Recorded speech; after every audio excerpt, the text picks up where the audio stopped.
அதுதான் இன்றைக்கு மூவேந்தர் என்ற பெயரோடு ஒரு கழகத்தை தொடங்கி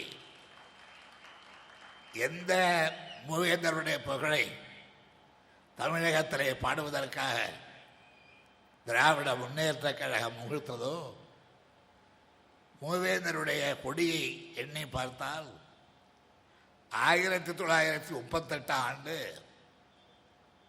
இந்திய எதிர்ப்பு போராட்டத்தில் திருவாரூர் வீதியில் ஓடி வந்த இந்தி பெண்ணை கேள், நீ தேடி வந்த கோழை உள்ள நாடு இதல்லவே, வீரத்தமிழ் கொஞ்சம் நாட்டிலே இந்தி பெண்ணே, காரமில்லா சொற்கள் இருக்க மாட்டோம் வீட்டிலே என்று பாடிக்கொண்டு மாணவர் படையாக ஊர்வலம் சென்ற போது எங்கள் கைகளே நாங்கள் பிடித்திருந்த கொடி புலி வில் கயல்.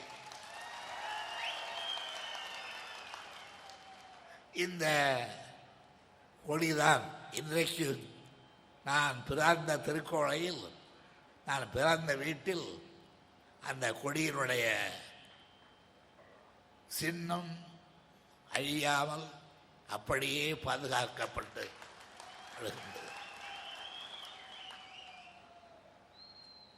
புலி வில் கயல் கொடி மூன்றினால் புவியாண்ட தமிழர்கள் என்றுதான் இந்த இயக்கம் அன்றைக்கு தொடங்கியது.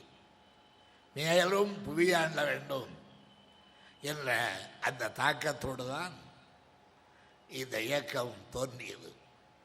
ஆனால் எதிர்காலத்தில் என்னென்ன விளைவுகள் ஏற்படும் என்பதை பற்றி கவலைப்படாமல் இதையும் தாங்கும் இதயத்தோடு பெரியார் வழியில், பேரறிஞர் அண்ணா வழியில்,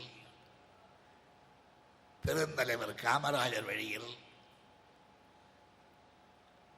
தேவர் திருமகன் முத்துராமலிங்க தேவர் வழியில் இளைஞர்களெல்லாம் இராணுவ வீரர்களாக மாற்றப்பட்டு அந்த வீரம் மட்டும் போதாது, நாம் நம்முடைய சமுதாயத்திலே விழிப்புணர்வு ஏற்படுத்த வீரம் மட்டும் போதாது விவேகம் வேண்டும் என்று இங்கே தம்பி பிரபு சொன்னாரே,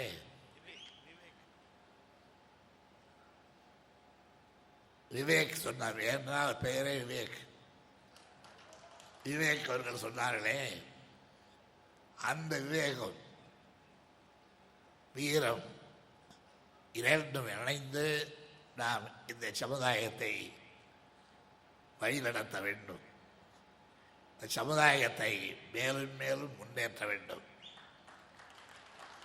உங்களுடைய உணர்வுகளை பாராட்டுகிறேன்.